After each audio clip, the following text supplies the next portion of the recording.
Valo, s'il le souhaite, de s'exprimer.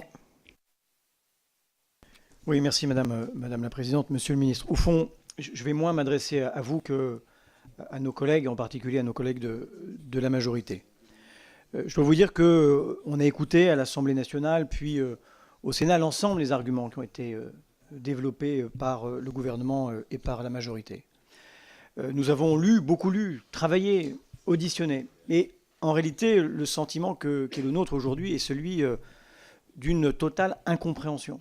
Au fond, nous avons trouvé peu d'alliés, à part vous-même, pour soutenir ce projet. Le sentiment est que vous jouez les apprentis sorciers. Parce qu'en réalité, vous prenez des décisions qui sont des décisions irréversibles.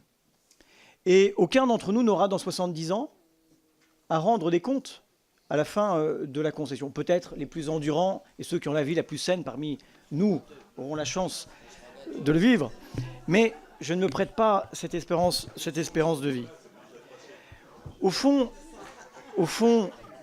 si je dois dire les choses telles que je crois, nous les ressentons en dépit de nos différentes sensibilités partisanes, c'est que vous êtes en train de commettre un énorme gâchis et une grossière erreur. Parce que cette privatisation d'ADP, elle est un non-sens économique, elle est une aberration sur le plan stratégique. D'abord parce que, ça a été dit, Aéroports de Paris, qui est aujourd'hui le leader mondial dans la gestion des aéroports, est une entreprise florissante, avec un chiffre d'affaires en croissance constante, avec un taux de profitabilité qui est considérable, avec des distributions de dividendes qui sont quasiment à hauteur de ce que vous escomptez être votre fonds de soutien à l'innovation radicale.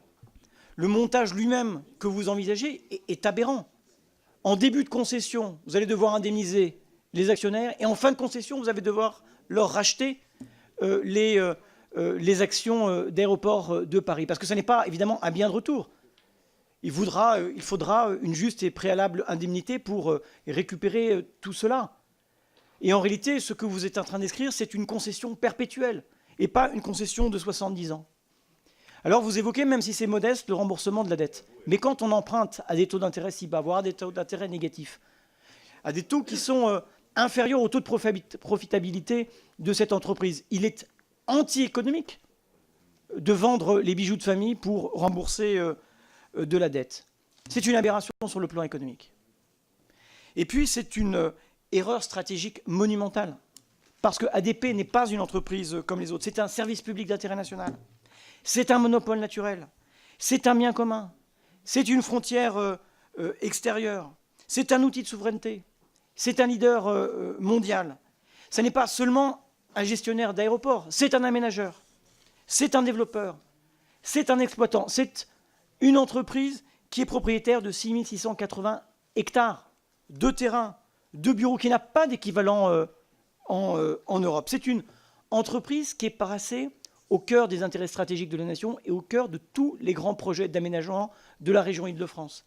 La ligne 17 du métro du Grand Paris, cœur d'Orly avec 15 hectares de bureaux. C'est le premier pôle d'emploi de toute la région Île-de-France. Et demain, la régulation que vous prétendez maintenir se fera à minima parce que le périmètre du service public aéroportuaire sera dérisoire par rapport au périmètre réel de cette entreprise. Vous n'aurez plus la main pour peser sur les orientations stratégiques de cette entreprise qui pourra, plutôt que les grands projets d'aménagement de la région Île-de-France, préférer le développement à l'international, préférer le développement des commerces, préférer le développement de bureaux à d'autres projets.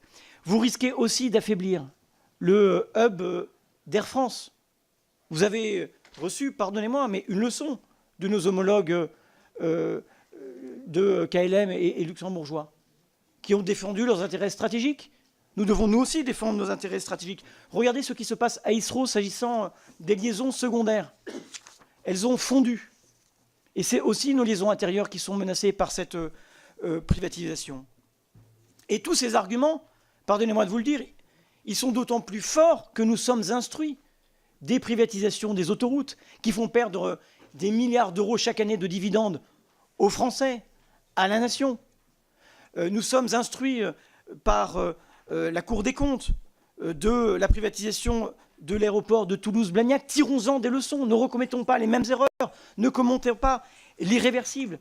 Les enjeux sont considérables, ces enjeux de souveraineté, de sécurité, de développement économique, des enjeux nationaux, des enjeux régionaux. Voilà pourquoi moi je m'adresse à vous, chers collègues. Un certain nombre d'entre vous me dites dans les couloirs vos doutes, voire votre désaccord. Il faut parfois les exprimer quand l'essentiel est en jeu, quand il y va de l'intérêt national. Vous avez, monsieur le ministre, aujourd'hui annoncé une taxe sur les GAFA qui devrait produire cette année 450 millions d'euros de recettes fiscales. Mais affectez-les à l'innovation radicale. Je connais trop le débat sur ces 200 millions d'euros d'innovation. Chaque année, il faut que Bercy donne l'exemple. Ces crédits, au fond, sont très rigides à la baisse.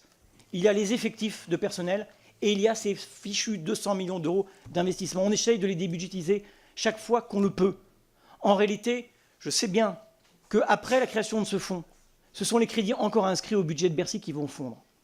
Je pense que nous ne rendons service ni à l'innovation, ni à la région Île-de-France, ni à Air France, ni à notre pays tout entier. Et je crois que voilà un sujet qui mériterait, si je ne vais pas vous convaincre, d'être soumis au débat national. Merci, monsieur Vallot. Monsieur Taugourdeau.